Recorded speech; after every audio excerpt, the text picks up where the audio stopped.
बिस्मिल्लाहिर्रहमानिर्रहीम। अस्सलाम वालेकुम नाज़रीन, आप यूट्यूब चैनल देख रहे हैं, मैं इमरान खान हूँ।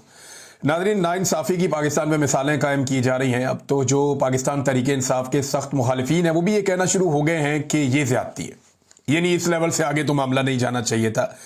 जिन सबूतों की बुनियाद के ऊपर सजाएं इदारों को मिलनी चाहिए थी कि ये क्या सबूत और गवाह आप लेकर आए हैं, ऐसे भोंडे मुकदमात आपने बनाए हैं जिन पे जुर्माने हुकूमत को होने चाहिए थे, उनके ऊपर मासूमों को उठाकर जेलों में डाला जा रहा है। ये एक एक लम्हे की सजा का हिसाब देना पड़ेगा। ये जो लोग आज खुदा बने हुए या फिरौन बने हुए हैं ना, जो उठा के इंसानों को कत्ल कर देते हैं, जेलों में डाल देते हैं, जबरी तौर पे लापता कर देते हैं, इन तमाम लोगों को आखिरत भूल गई है। इन्हें इस बात का आइडिया है कि एक एक आदमी के साथ होने वाले एक एक जबर का इन्हें हिसाब देना पड़ेगा। जब इनके हाथ भी बोलेंगे, पांव भी बोलेंगी और जबानें भी इनके खिलाफ गवाही देंगी, तो फिर ये क्या करेंगे रब के हुजूर। तो इनके साथ बहुत बुरी होने वाली है और जो ये जुल्म कर रहे हैं उसका हिसाब तो इन्हें देना पड़ेगा, यहां भी देना पड़ेगा, आगे जाकर भी देना पड़ेगा। बहरहाल ये सबूत तो बहुत ही फारिग नौइयत के थे, लेकिन यास्मीन राशिद जैसी खातून को, जिन्होंने हमेशा बड़े दिल का मुजाहरा किया, जिन्होंने बुरे हालात में नवाज शरीफ को अस्पताल पहुंचाया, पूरी फैमिली को फैसिलिटेट किया, और नवाज शरीफ उन्हीं के दौर में पाकिस्तान से निकलकर बाहर चला गया झूठे अपने मेडिकल्स बना के, और उस खातून के साथ जुल्म इसलिए किया जा रहा है कि वो खातून नवाज शरीफ को इलेक्शन हरवा चुकी जेल में बैठ के, उसने नवाज शरीफ को शिकस्त दी जेल में बैठ के, और वो कैंसर की पेशेंट है, 70 साल से ज्यादा उनकी उम्र है, लेकिन बहादुरी की मिसाल कायम कर दी इन लोगों ने। इमरान खान के साथियों ने बहादुरी की वाकई मिसालें कायम कर दी हैं और अवाम ने भी बहादुरी की मिसालें कायम कर दी हैं, रेजिलियंस की मिसालें कायम कर दी हैं। वरना किसी पॉलिटिकल पार्टी को इतना दीवार के साथ लगाया जाए तो उसका बेड़ा ही गर्क हो जाता है, उसके पल्ले ही कख नहीं बचता। लेकिन इमरान खान साहब और उनकी पार्टी के लोग जो है वो डट कर खड़े हुए हैं। लीडरशिप में लोग बहुत सारे कंप्रोमाइज हो जाते हैं, डर जाते हैं, परेशान हो जाते हैं, सबकी अपनी अपनी मजबूरियां हैं। और मैं ये नहीं कहता कि ये लोग कसूरवार हैं भाई। जब रियासत का डंडा चलता है या गैर कानूनी गैर आईनी हथकंडे इस्तेमाल किए जाते हैं, जब बंदूक से बात की जाती है जुबान की बजाय, तो सारे लोग उसका मुकाबला नहीं करते। ये सियासी लोग हैं, ये कोई जंगजू थोड़ी है जो मैदान जंग से उठकर आए हुए और यहां पे जंग लड़ेंगे। ये टीटीपी थोड़ी है या कोई और इस तरह की तहरीक थोड़ी है, ये तो सियासी लोग हैं, ये सियासत से मुकाबला करते हैं। लेकिन जब आप बंदूक से मारते हैं, जब आप डंडा उठाते हैं, तो ये आपको उसके मुकाबले में बंदूक या डंडा इनके पास नहीं है, ये वैसे आपसे नहीं लड़ते। लेकिन पाकिस्तान की मिलिट्री एस्टेब्लिशमेंट ने अपनी ताकत का बेपनाह इस्तेमाल किया है पाकिस्तान की सियासी जमात के खिलाफ। पहले भी करते रहे हैं, लेकिन इस मर्तबा पाकिस्तान तहरीके इंसाफ के खिलाफ इन्होंने अपनी सारी हदें पार कर दी हैं। नाजरीन, ये अंसार अब्बासी साहब का एक ट्वीट वायरल हो गया। मैं ये ट्वीट आपको पढ़ के सुनाता हूं। ये ट्वीट इनका कुछ अरसा पहले का। अंसार अब्बासी साहब क्या फरमा रहे थे इस फैसले से पहले, ये मैं किसी वजह से आपको पढ़ के सुना रहा हूं। वो ये कहते थे इतलात हैं, इतलात कहां से आती है, मिलिट्री एस्टेब्लिशमेंट देती, इतलात हैं कि फौज और पुलिस के पास, यानी दोनों के पास, फौज के पास भी पुलिस के पास भी, इमरान खान के खिलाफ 9 मई के हमलों के मास्टर माइंड होने के हवाले से सबूत मौजूद हैं। 9 मई के हवाले से फौजी अदालतों में 103 मुल्जिमान के खिलाफ मुकदमात तकरीबन मुकम्मल हो चुके हैं। इनमें 90% पर जराइम साबित हो चुके हैं। जैसे ही सुप्रीम कोर्ट इजाजत देगी, फौजी अदालतों के फैसले जारी कर दिए जाएंगे। फैसलों के बाद मुबैना मास्टर माइंड के गिर्द घेरा तंग किया जाएगा। कोशिश है कि इन वाकयात में शामिल अफराद को निशाने इबरत बनाया जाए। अंसार अब्बासी, फौज और पुलिस के पास सबूत है, अंसार अब्बासी साहब ने दावा किया था। एक्चुअली ये उनका नहीं है, मिलिट्री एस्टेब्लिशमेंट का दावा है। फौज अपने लोगों के जरिए से, या जिन लोगों को वो सहाफी समझते हैं या जिनको वो समझते हैं वो उनके करीब हैं, उनके जरिए से वो ये खबरें दे रही है और उन्हें बता रही है कि ये खबर दे दो, हमारे पास ये भी है, ये भी है, ये भी है। लेकिन वो चीजें कभी दिखाई नहीं। इतलात हैं कि इनके पास मास्टरमाइंड होने के सबूत मौजूद हैं इमरान खान के, और अदालत में सबूत क्या दिए कि वो पुलिस वाला बिल्ली का बच्चा बन गया। अदालत में सबूत क्या दिए कि एक पुलिस वाला मेज के नीचे छुप गया, एक सोफे के नीचे छुप गया। आप अंदाजा करें कि इन भोंडे सबूतों के ऊपर, और इनकी बात कर रही थी मिलिट्री एस्टेब्लिशमेंट के, उनके पास सबूत हैं। यानी इन्हें कानून का पता भी है या इनके दिमाग फारग हैं, मोटी खोपड़ी है, इन्हें पता ही नहीं चलता। आप अंदाजा करें कि एक जहां बिल्ली का बच्चा नहीं छुप सकता, वहां पे एक पुलिस वाला छुपा दिया, और एक सोफे के नीचे छुपा दिया, एक टेबल के नीचे छुपा दिया। और ये वो सबूत है जिनकी बुनियाद के ऊपर अदालत में सजा दिलवा दी, और ये वो सबूत है जिनकी बुनियाद के ऊपर फौजी अदालतें भी सजा देंगी, ये भी क्लेम किया गया। फारग तरीन सबूत हैं ये। अगर किसी भी इंसाफ पसंद जज के सामने ये मामला गए, जो अल्लाह से डरता होगा और एस्टेब्लिशमेंट से नहीं डरेगा, तो मैं आपको लिख कर देने के लिए तैयार हूं कि ये केस, ये जितने भी 9 मई के केस हैं, ये 2 दिन नहीं ठहर सकते। ये चंद घंटों की समात की मार है, ये सारे के सारे उड़ जाएंगे। इसमें इतने ज्यादा लकूनाज और इतनी ज्यादा खराबियां हैं। ये मुकदमा रियासत ने किए जनाब सिर्फ और सिर्फ इमरान खान को नीचा दिखाने के लिए। मैं अभी एक सहाफी को सुन रहा था, वो कह रहे थे इससे पहले एस्टेब्लिशमेंट ना नफरत करती थी सियासतदानों से, अब डरती है। पुराने सियासतदानों से ये नफरत किया करते थे, अब सियासतदानों से ये डरते हैं। इमरान खान ने इनके दिल में डर पैदा कर दिया, एस्टेब्लिशमेंट डर गई है इमरान खान से, और उन्हें डरना ही चाहिए क्योंकि इनके पीछे पाकिस्तान तहरीक इंसाफ के अवाम खड़े हैं, बहुत बड़ी तादाद में पाकिस्तानी इमरान खान के पीछे खड़े हैं। हाँ, लेकिन ये नाइंसाफी कब बंद होगी वो पाकिस्तानियों ने फैसला करना। यानी वो इमरान खान के पीछे तो खड़े हैं, आप वोटिंग करवा लें तो 80-90% लोग इमरान खान के साथ खड़े हो जाते हैं। जहां जाते हैं आपको दूसरी पार्टी का बंदा ही नहीं मिलता। लोग इमरान खान को वाहिद ऑप्शन के तौर पे देख रहे हैं, लेकिन क्या वो लोग संजीदगी से अपनी फिजिकल एफर्ट कर रहे हैं? तो अभी तक नहीं कर रहे। जिस वक्त ये लोग बाहर आए और उन्होंने मामला अपने हाथ में ले लिए, इनकलाब पूरी दुनिया में आता है, मुस्लिम मुल्कों में आता रहता है, पुरअमन एहतजाज सबका हक है। जिस दिन अवाम का डंडा चला ना, ये सारी एस्टेब्लिशमेंट जो है ना, ये आपको 10 मिनट के अंदर आपको जमीन पे घुटनों के बल बैठी हुई आपको नजर आएगी। इनकी औकात ही नहीं है अवाम का सामना करने की। सिर्फ अवाम अभी तक इज्तिमाई तौर पे कोई फैसला करने में कामयाब नहीं हुई। जिस दिन हो गया उस दिन खेल खत्म हो गया। नादरीन, ये रिचर्ड ग्रेनल के साथ मुलाकात हुई इमरान खान साहब के बेटों की। उस पर एक ट्वीट जो है वो रिचर्ड ग्रेनल ने की और उसके बाद एक ट्वीट इमरान खान साहब के बेटे ने की। पहले रिचर्ड ने क्या कहा जरा वो देख लें। Welcome to California my friends, आपको कैलिफोर्निया में खुशामदीद। I love hanging out with you today, आपके साथ आज मुझे अच्छा लगा मिलके। Salman and Qasim Khan, you must stay strong, आपको मजबूत रहना होगा। इमरान खान के बेटों को उन्होंने कहा, there are millions of people around the world who are sick of political persecution. अब इसको जरा समझे आप, वो ये कह रहे हैं कि दुनिया में लाखों करोड़ों ऐसे लोग हैं जो सियासी इंतकाम का निशाना बन रहे हैं या उससे परेशान हैं। यू आर नॉट अलोन, आप तनहा नहीं हैं। अब इस ट्वीट का आप जो मर्जी मतलब निकाल लें। लेकिन डोनाल्ड ट्रंप ने फील्ड मार्शल से मुलाकात के बाद पाकिस्तान के हवाले से कुछ अलग फैसले किए हैं। उन्हें मादनियात मिल जाएंगी, इसराइल को तस्लीम करने वाला मामला है अब्राहम अकॉर्ड वाला, और वो आपके वुज़रा आजकल बहुत छलांगे मार रहे हैं कि जनाब ये हमें कर गुजरना चाहिए। तो बहुत सारी चीजें जो पाइपलाइन में हैं, जो फील्ड मार्शल दे सकते हैं अमेरिका को, कोई पॉलिटिकल लीडर नहीं दे सकता। क्योंकि फील्ड मार्शल ने इलेक्शन तो लड़ना नहीं है, डंडे के बल पे बैठना है, तो वो जो भी कर सकता है करना चाहेगा, लेकिन सियासतदान नहीं कर पाएगा। उसने जाके पब्लिक से वोट मांगना है, फील्ड मार्शल ने पब्लिक से वोट थोड़ी मांगना है, उसने तो पब्लिक को डंडे मारने हैं। तो ये फर्क तो रहता है, ये फर्क रहता है। लिहाजा जो रिचर्ड ग्रेनल हैं, ये अब उस तरह से एक्टिवेट नहीं हुए जिस तरह वो पहले माजी में थे, और उन्होंने कहा जी आपकी तरह लाखों करोड़ों और लोग भी हैं दुनिया में, तो आप तनहा नहीं हैं जो सियासी इंतकाम का निशाना बन रहे हैं, इससे परेशान है, और लोग भी हैं, आप मजबूत रहिए। ये मशवरा रिचर्ड ग्रेनल ने दिया। उसके बाद कासिम खान का ट्वीट पढ़ते हैं।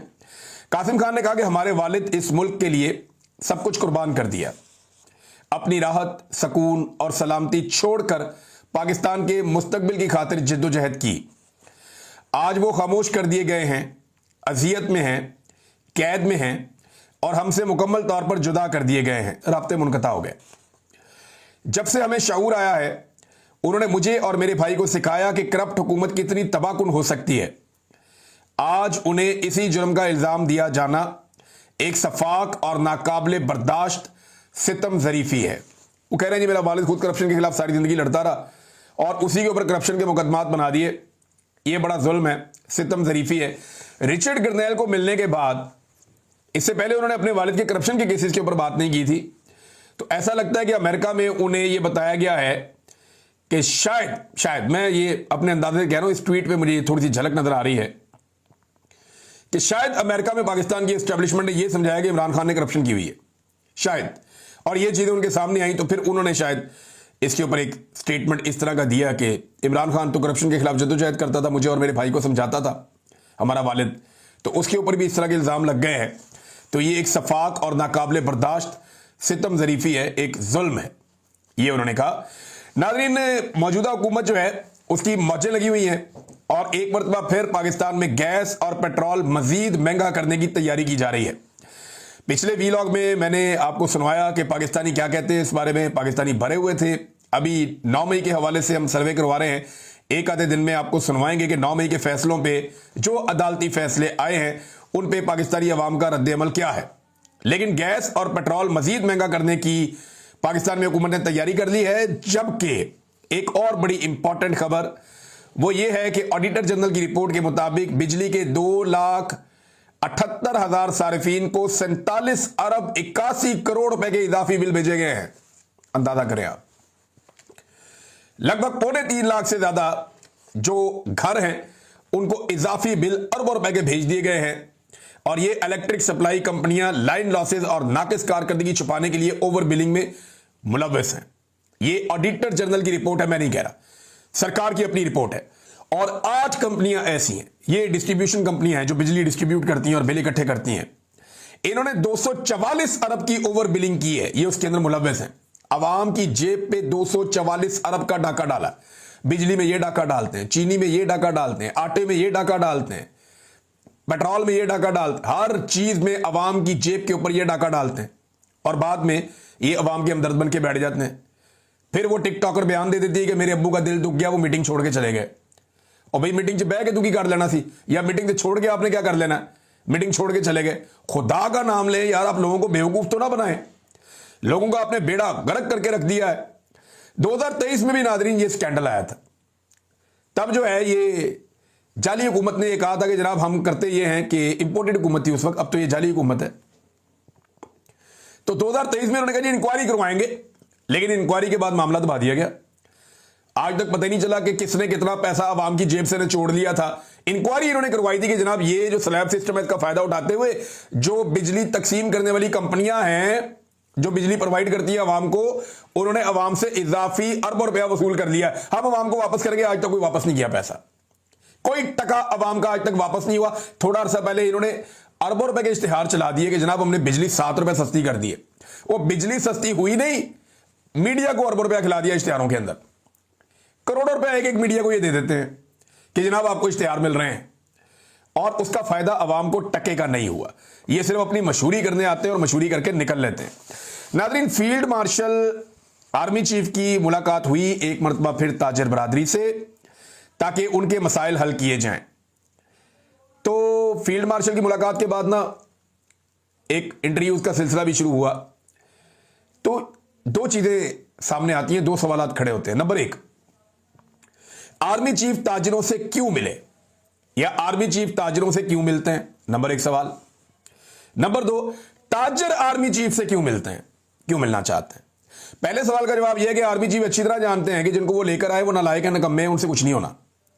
मईशत तबाह हो चुकी है, हुकूमत का कोई एतबार बाकी नहीं रहा, एतमाद का मुकम्मल तौर पे पाकिस्तान में फुकदान है, और इसीलिए हर थोड़े दिन के बाद वो ताजरों से मिल लेते हैं, और ताजरों से मिलने के बाद उनको यकीन दहानियां करवाते हैं, और उसके बाद उनमें से चंद ताजरों को चुनकर टीवी एंकर्स के हवाले किया जाता है कि इनके इंटरव्यूज करो। वो ताजर जमीन आसमान के कलाबे में लाते हैं। यानी कल एक ताजर ने कहा कि सदियों के बाद ऐसी मुलाकात होती है, हमें आसिम मुनीर साहब ने खाना भी खिलाया, बल्कि उन्होंने अपने हाथ से लिखा। भाई हाथ से ही लिखता है बंदा, और कैसे लिखता है। यानी उन्होंने खुद नोट्स लिखे, उन्होंने हमें खाना भी खिलाया, और सदियों बाद ऐसी मुलाकात होती है। गेम ज्यादा नहीं चुकती थोड़ी सी। बहरहाल जितनी भी चुकी पाकिस्तान की इकॉनमी उठनी चाहिए, गेमें तो पाकिस्तान में उठ रही है, पिछले 70 साल से उठती हुई हम देख रहे हैं। तो ये जनाब ये सियासी और इंतजामी मामलात में क्या एक फील्ड मार्शल आर्मी चीफ की खुली मुदाखलत नहीं है? नहीं, ताजर के साथ आर्मी चीफ का क्या काम है? इस वक्त पाकिस्तान में डेमोक्रेसी है ना, वजीर आजम मौजूद है, वजीर खजाना मौजूद है, बल्कि पाकिस्तान का जो डिप्टी वजीर आजम है वो भी इकोनॉमिस्ट है अपनी तरफ से, बहुत सारे इदारे मौजूद हैं, सेक्रेटरी मौजूद हैं। तो फिर आर्मी चीफ ताजरों से या बिजनेस कम्युनिटी से क्यों मिलते हैं? सोचने वाली बात है ना। क्या बिजनेस के लोग अगवा हो रहे हैं, या कोई सरहद पार से उनके ऊपर अटैक हो रहे हैं, या कोई दुश्मन उनके ऊपर ड्रोन हमले कर रहे हैं? ऐसी तो कोई चीज नहीं है ना। तो सिक्योरिटी प्रोवाइड करने वाला आदमी वो क्यों मुलाकात कर रहा है कारोबारी लोगों से? सवाल है ना। तो फिर इसको आप यही कहेंगे कि पाकिस्तान की मिलिट्री एस्टेब्लिशमेंट या पाकिस्तान के आर्मी चीफ सियासत में और सियासी मामलात में और इंतजामी मामलात में एक दखलंदाजी कर रहे हैं, एक मुदाखलत कर रहे हैं। अब अगर आप दूसरी तरफ जाएं और सवाल का जो दूसरा पहलू था उसको देखें कि ताजिर आर्मी चीफ से मिलने क्यों गए, लेकिन ताजिरों को भी यह बात अच्छी तरह पता है और वो भी जानते हैं कि यह हुकूमत जाली है और इसके हाथ में कुछ नहीं है। ताकत इनको जबरदस्ती इख्तिदार में लाने वाले फील्ड मार्शल के पास है, इख्तियारात भी उनके पास है, ताकत भी उनके पास है। अगर कुछ अच्छा कर सकते हैं, बुरा कर सकते हैं, वही कर सकते हैं। लिहाजा उन्हीं के पास जाकर मुलाकात करो और उन्हीं को जाकर अपनी बात बताओ। लेकिन डोनाल्ड ट्रंप को भी यह बात समझ आ गई थी कि शहबाज शरीफ क्या बेचता है, बुला के फील्ड मार्शल से मिलो। यह बात ताजिरों को भी समझ आ गई, मौलवियों को भी समझ आ गई। पाकिस्तान का जो भी काबिल जिक्र आदमी हो गया था, ये आर्मी चीफ से मेरी मुलाकात कराओ, मैं शहबाज शरीफ को नहीं जानता, वो किसी उसके पल्ले ही कख नहीं है। जिसके मामलात भी होने हैं वो आर्मी चीफ के साथ होने हैं। वजह यह है कि मुल्क का कंट्रोल आर्मी चीफ के पास है, वज़ीर आज़म के पास तो है नहीं। तो इमरान खान जब यह कहता है कि मैंने एस्टेब्लिशमेंट से बात करनी है, तो वो क्या गलत कहता है? भाई यही राना सनाउल्लाह है ना, यही ख्वाजा आसिफ वगैरह, इन्होंने हाथ खड़े कर दिए थे जब मुज़ाकरात हो रहे थे कि ये हमारे हाथ में कुछ नहीं है। इन्होंने तो ये रिक्वेस्ट की थी पाकिस्तान तहरीक इंसाफ से कि हमसे वो मुतालबा करें जो हम पूरा कर सकते हो। तो उन्होंने कहा जी इमरान खान से मुलाकात करवा दें जेल में। ये वाला मुतालबा भी पूरी हुकूमत मिलकर पूरा नहीं कर सकी और जेल में बैठा हुआ इमरान खान के बकौल एक कर्नल, वो पूरी की पूरी पार्लियामेंट में भारी पड़ गया, मुलाकात ही नहीं करवाई उसने। अंदाजा करें आप। तो भाई इमरान खान उसी से बात करेगा ना जिसके बाद इख्तियार है, जिसने मुदाखलत की हुई है कि भाई आप पीछे हट जाएं। जो आगे बढ़ा हुआ है उसी को पीछे हटाएंगे ना, या तीसरे घर में जाके उनसे बात करेंगे। तो अगर मिलिट्री एस्टेब्लिशमेंट को सियासत से बाहर निकालना है या उन्हें पीछे हटाना है तो फिर मिलिट्री एस्टेब्लिशमेंट से ही बात करनी पड़ेगी। इन सियासतदानों से बात करके भी ये हो सकता था अगर ये सारे इकट्ठे होकर मिलिट्री एस्टेब्लिशमेंट को दीवार के साथ लगा के उन्हें कि जी सियासत में मुदाखलत बंद करें। लेकिन ये जो सारी सियासी जमातें इस वक्त हुकूमत में हैं, इनसे बात करने का फायदा इसलिए नहीं है कि ये तो खुद अपने मुंह से कहते हैं कि हाइब्रिड निजाम हमें बहुत पसंद है, ये बड़ा कामयाबी के साथ चल रहा है, यही दोगला निजाम चलना चाहिए, हम फौजी मुदाखलत से बहुत ज्यादा खुश हैं और ना सिर्फ इस निजाम की वो तारीफ करते हैं, इसको तस्लीम करते हैं, बल्कि इसे अपनी बका का जरिया भी समझते हैं। तो आप उनसे कैसे बात करेंगे? उनसे बात करने का तो फायदा ही कोई नहीं है। नाज़रीन, मारंग बलोच साहब का एक ट्वीट आया, ये बहुत ज़रूरी है क्योंकि बड़ा जुल्म हो रहा है इस वक्त इस्लामाबाद में भी, कोयटा में भी। जबरी तौर पे जो इंसान लापता हैं उनके बारे में अभी तक कुछ पता नहीं चला। पीटीआई के लोग बिलाखिर 8वें दिन पहुंचे वहां पे और खदीजा शाह साहिबा गई, सलमान अकरम राजा साहब गए, उन्होंने जाके इजहार यकजहती किया बलोच खवातीन के साथ जो बारिश के अंदर, तूफान के अंदर कई दिनों से खुले आसमान के नीचे वहां मौजूद हैं और एहतजाज कर रहे हैं अपने प्यारों के लिए। तो मारंग बलोच ने लिखा, बलोच माएँ और बच्चियां जुर्रत और इस्तकामत की अलामत हैं। आज इस्लामाबाद में एहतजाज को 8 दिन मुकम्मल हो चुके हैं। इस्लामाबाद पुलिस की बदसलूकियां और जबर बदस्तूर जारी है, लेकिन वो ना इन माओं के हौसले तोड़ सके और ना ही इन्हें पसपा करने में कामयाब हो। ये माएँ सख्त बारिश, आंधी, तूफान और जुलसा देने वाली गर्मी में भी अपने पुरअमन एहतजाज को मुसलसल जारी रखे हुए हैं। इनका मुतालबा मुकम्मल तौर पर आईनी और कानूनी है।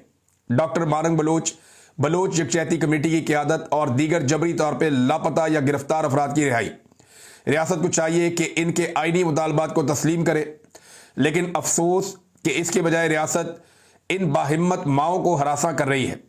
इस्लामाबाद से निकालने की कोशिशें की जा रही हैं और इन्हें रिहाइश गाहों से ज़बरदस्ती बेदखल किया जा रहा है। लेकिन याद रखें, ये बलोच माएँ हैं, इनके हौसले को तोड़ना आपके बस की बात नहीं है। ये नादरीन, ये जो हमारी बहनें वहाँ जाती हैं पुलिस वाली, जाकर इनको घसीटती हैं, खींचती हैं, वो अपनी ड्यूटी कर रही है, लेकिन एक लम्हे के लिए सोचें कि अगर उनके घर से कोई आदमी गायब हो जाए, सिर्फ एक लम्हे के लिए सोचें। सिर्फ, मैं उन्हें कुछ करने का नहीं कह रहा, वो अपनी ड्यूटी करने जाती है, उन्हें जो कहा जाता है वो कर देती हैं। सिर्फ एक लम्हे के लिए सोचें, बल्कि जो वहाँ पे बाकी पुलिस वाले मौजूद हैं वो एक लम्हे के लिए सोचें कि अगर उन्हें जबरी तौर पर लापता कर दिया जाए तो उनके घर वालों पर क्या गुजरेगा, क्या गुजरेगी उनके घर वालों पर। भाई जिसको आपने पकड़ा उसे आईन और कानून के मुताबिक कानून के कटहरे में लेकर आए, अदालत में लाकर पेश करें। यह क्या तरीका है कि मावराए अदालत किसी को कत्ल कर दिया या जबरी तौर पे किसी को लापता कर दिया। ये पुलिस मुकाबले, ये इंसानों को मार देना, मसकशुदा लाशें मिलना, ये कोई इंसानियत नहीं है, ये इंसानियत की बदतरीन तौहीन है। नाज़रीन, एक और खबर अफसोसनाक है। मियां मोहम्मद अदर साहब बड़े अच्छे ज़ीरक बुजुर्ग सियासतदान, मेरी इनसे मुलाकात भी रही, इनसे कुछ सीखा भी, कभी बैठ के बातें की, माजी की बहुत सारी चीज़ें जानते थे और इनके साथ बहुत सारे राज इनके दिल में थे।